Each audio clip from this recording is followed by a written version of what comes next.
Friends, आप सबका स्वागत है मेरे चैनल रियल लाइफ जी क्लासेस में। आज मैं आप लोगों के लिए साइंस से क्वेश्चंस लेके आया हूँ जो बहुत बेहतरीन और शानदार क्वेश्चंस है। प्लीज़ ध्यान से सुनिए, मज़ा आ जाएगा। ज़्यादा टाइम नहीं लेंगे। 30 क्वेश्चंस है और बहुत बेहतरीन क्वेश्चंस है, इसको हम चुन करके लाए हैं, इसलिए आप लास्ट तक सुने। तो आज का पहला क्वेश्चन है, लेंज का नियम किसके संरक्षण के कानून का एक परिणाम है? चार्ज, मोमेंटम, एनर्जी, मास। आपको कुछ सेकंड का टाइम दिया जाता है, आप आंसर सोच के रख सकते हैं। हम आंसर बोलेंगे, मिलाइए और आप लास्ट में कमेंट सेक्शन में ये बताइए कि आपका 30 में से कितना सही होता है।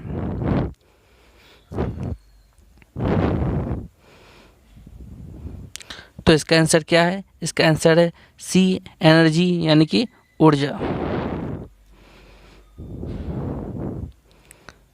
क्वेश्चन नंबर 2, निम्नलिखित में से कौन सा तत्व एक क्षारीय पृथ्वी धातु नहीं है? मैग्नीशियम, पोटेशियम, बेरियम या बेरिलियम।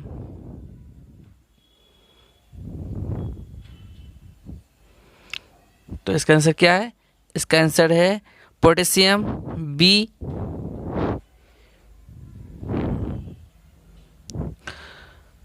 क्वेश्चन नंबर 3, जब एक बार चुंबक दो बराबर हिस्सों में काटा जाता है, जब एक चुंबक को बराबर 2 हिस्सों में काटा जाता है तो प्रत्येक टुकड़े की ध्रुव की शक्ति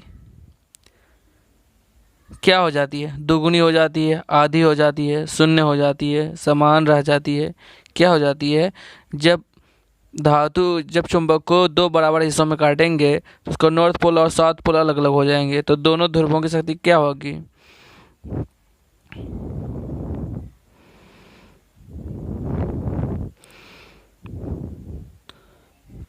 तो क्या हो जाएगी? वो शून्य हो जाएगी, यानी कि बिकम्स 0। क्वेश्चन नंबर 4, एक आयनिक बंधन क्या है? परमाणुओं के बीच इलेक्ट्रॉन के साझे से आयनिक बंध बनता है। 2 परमाणुओं के बीच इलेक्ट्रॉनों के साझे से आयनिक बंध बनता है, या यह एक बंधन है जो इलेक्ट्रॉनों के एक परमाणु से दूसरे में स्थानांतरित होने से होता है, या ए और बी दोनों हैं, या इनमें से कोई नहीं है? क्या हो सकते हैं? एक आयनिक बंधन क्या है?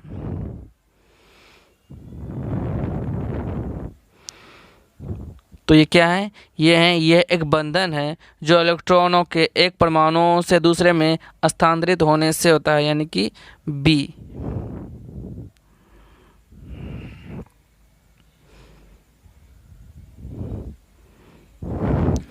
क्वेश्चन नंबर 5, एक कंपास की सुई को किसका पता लगाने के लिए इस्तेमाल नहीं किया जा सकता है? नहीं, ओके। चुंबकीय उत्तर दक्षिण दिशा, एक चुंबक की ध्रुवीयता, एक चुंबक की शक्ति, या चुंबकीय क्षेत्र की दिशा। किस चीज का पता लगाने के लिए नहीं किया जा सकता है? तो किसके लिए नहीं किया जाता है? तो वो स्ट्रेंथ ऑफ अ मैग्नेट, यानी कि एक चुंबक की शक्ति के लिए यूज नहीं किया जा सकता है।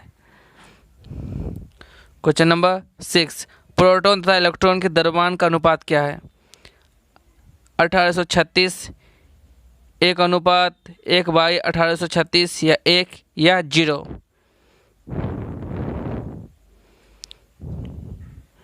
तो इसका आंसर क्या होगा? 1836। क्वेश्चन नंबर 7, इंसुलिन के स्राव के लिए निम्नलिखित में से कौन सी ग्रंथि जिम्मेदार है? इंसुलिन के स्राव के लिए निम्नलिखित में से कौन सी ग्रंथि जिम्मेदार है? पिट्यूटरी, पीनियल, थाइमस, अग्नाशय।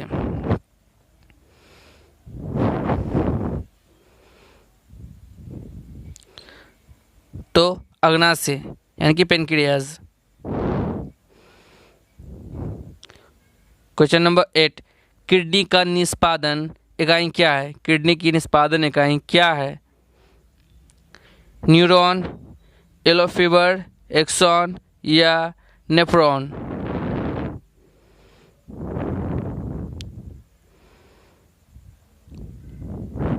तो किडनी की निष्पादन इकाई क्या है? वो है आपका नेफ्रॉन।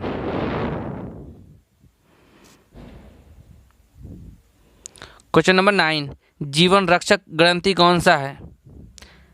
एड्रिनल, प्यूटरी, थायराइड या सब के सब? तीनों, यानी कि एड्रिनल, प्यूटरी, थायराइड, तीनों के तीनों।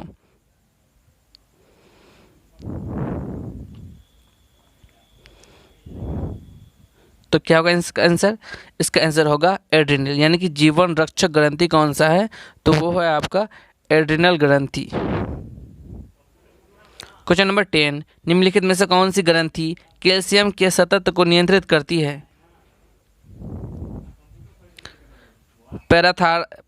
पैराथायराइड, थायराइड, थाइमस या एड्रिनल?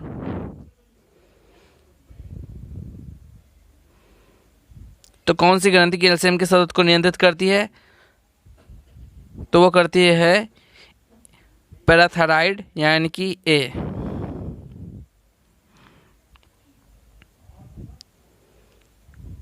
क्वेश्चन नंबर 11, निम्नलिखित में से कौन सा हार्मोन आपातकालीन हार्मोन कहा जाता है? Emergency hormone? इंसुलिन, एड्रेनलिन या एस्ट्रोजन या ऑक्सीटोसिन?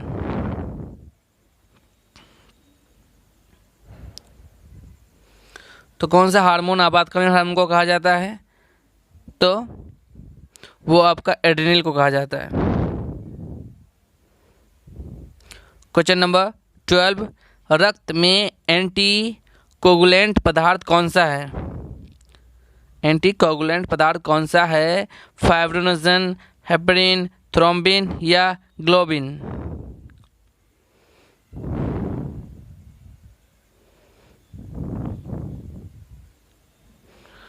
तो रक्त में एंटी कोगुलेंट पदार्थ कौन सा है? तो वो है आपका हेपरिन।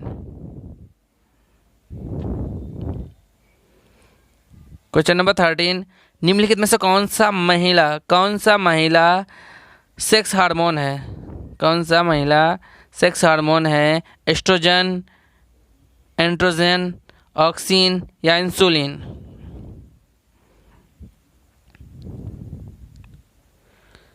तो कौन सा है? वो आपका एस्ट्रोजन।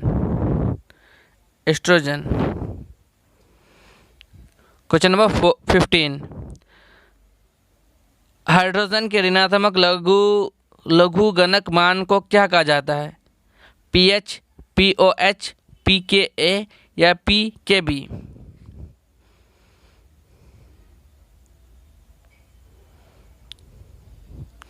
तो इसका आंसर क्या है? इसका आंसर है पीएच। क्वेश्चन नंबर 16,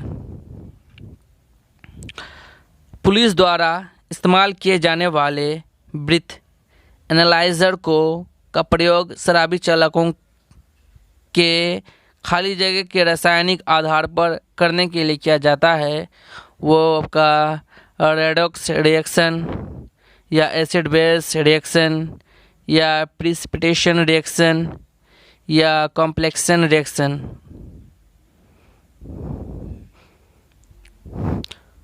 कौन सा रिएक्शन पुलिस द्वारा इस्तेमाल किए जाने वाले ब्रीथ एनालाइजर का प्रयोग करके शराबी चालकों के रासायनिक आधार पर उसका किया जाता है, एनालाइज किया जाता है? ब्रीथ एनालाइज किसके रिएक्शन करके? Redox, acid, precipitation, complication? तो इसका आंसर क्या हो जाएगा? एसिड बेस रिएक्शन, यानी कि अम्ल क्षार अभिक्रिया।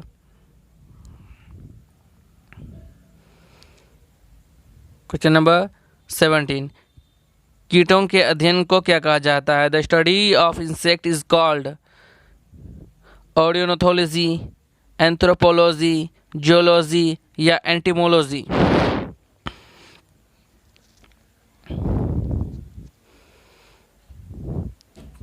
तो इसका आंसर क्या है? एंटिमोलॉजी। कीटों के अध्ययन को एंटिमोलॉजी कहते हैं। क्वेश्चन नंबर 18, खाली जगह के विलयन में नीला लिटमस पेपर रंग लाल रंग में बदल जाता है? किसके विलयन में? अम्ल, क्षार, एल्कली या सॉल्ट?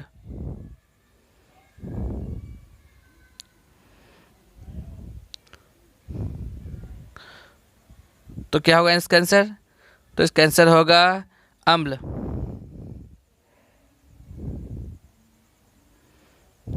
क्वेश्चन नंबर 19, उदासीन विलयन का पीएच मान कितना होता है? 8, 5, 7 या 13?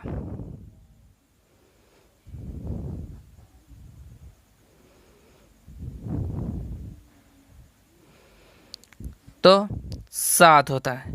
उदासीन न्यूट्रल का 7 होता है, अम्ल का 7 से कम और क्षार का 7 से ज़्यादा होता है। क्वेश्चन नंबर 20, यूरिक अम्ल में पाया जाता है क्या? सोडा वाटर, बासी मक्खन, खट्टा दूध या स्तनपायी का मूत्र? क्या पाया जाता है यूरिक अम्ल में? क्या पाया जाता है? सोडा वाटर, बासी मक्खन, खट्टा दूध, स्तनपायी का मूत्र।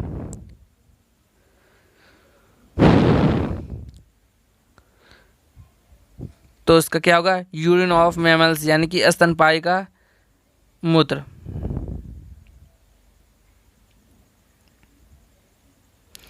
क्वेश्चन नंबर 21, फॉर्मिक अम्ल में खाली जगह से प्राप्त होता है। फॉर्मिक अम्ल किससे प्राप्त होता है? लाल चींटियां से, वसा से, सिरका से या संतरा से?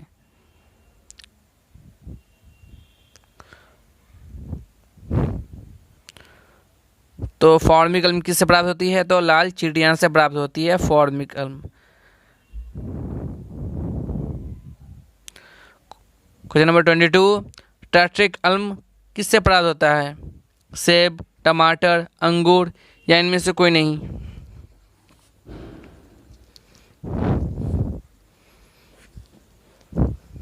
तो इसका आंसर क्या होगा? इसका आंसर होगा अंगूर। टार्ट्रिक अम्ल किससे प्राप्त होती है? तो अंगूर से प्राप्त होती है। क्वेश्चन नंबर 23, अम्ल एक पदार्थ है जो प्रोटीन प्रदान करता है, इलेक्ट्रॉन प्रदान को प्राप्त करता है, जल में H+ देता है, यह सब के सब?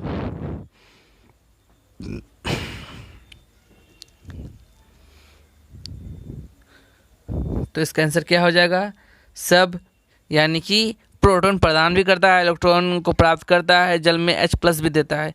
तो इसका आंसर हो जाएगा सब के सब, सभी।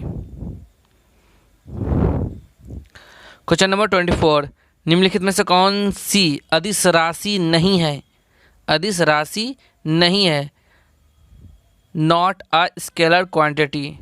कौन? टाइम, वॉल्यूम, डेंसिटी या मोमेंटम?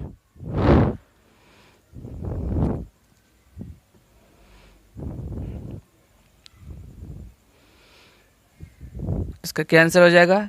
इसका आंसर हो जाएगा डी, यानी कि मोमेंटम, संवेग। संवेग एक अदिश राशि नहीं है, ठीक है, स्केलर क्वांटिटी वो नहीं है। क्वेश्चन नंबर 25, रक्तचाप को मापने के लिए किस उपकरण का उपयोग किया जाता है? लेक्टोमीटर, थर्मामीटर, स्फिग्नोमेनोमीटर या ग्लूकोमीटर? रक्तचाप को मापने के लिए किस डिवाइस का यूज़ किया जाता है, किस उपकरण का?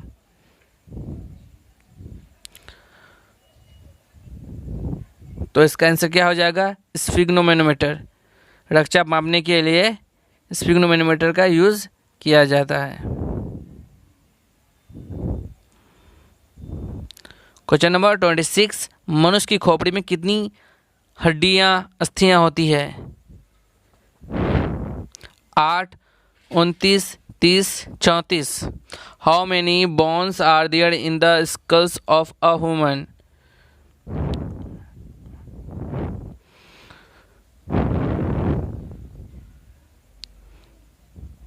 तो कितनी होती है?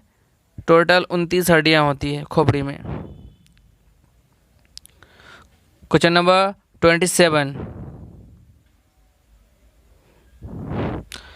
कपल में आयामी सूत्र क्या है? कपल का आयामी सूत्र क्या है? The dimensional formula of couple, ml² T⁻², ml/T⁻1, ml/1 और T⁻1, m/1 L/1 T⁻²। तो इसका आंसर क्या हो जाएगा? तो इसका आंसर हो जाएगा आपका ए यानी कि ml² और t⁻²।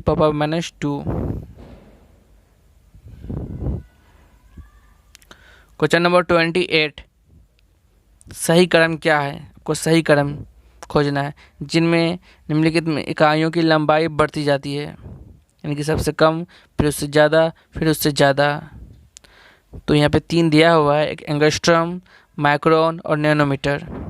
बताइए इनकी लंबाई के अकॉर्डिंग सही क्रम क्या है? 1 2 3 3 1 2 1 3 2 या 2 3 1। तो सबसे पहले क्या हो जाएगा? सबसे पहले हो जाएंगे एंगस्ट्रम, फिर नैनोमीटर और फिर माइक्रोन, यानी कि 1 3 2, यानी कि वो हो जाएंगे सी आपका आंसर। क्वेश्चन नंबर 29, मस्तिष्क के उस भाग को बताइए जो आसन संतुलन के रखरखाव को नियंत्रित करते हैं। डीएनसेफ्लॉन, ब्रेन स्टेम, सेरेबम या सेरिबेलम। तो इसका आंसर क्या हो जाएगा? तो इसका आंसर हो जाएगा डी, सेरेबलम। इसका काम क्या है? इसका काम है आसन संतुलन को नियंत्रित करना। क्वेश्चन नंबर 30, निम्नलिखित में से कौन एक प्रकार का डेटाबेस नहीं है? हेरिकल, रिलेशन, नेटवर्क या ट्रांजिशन।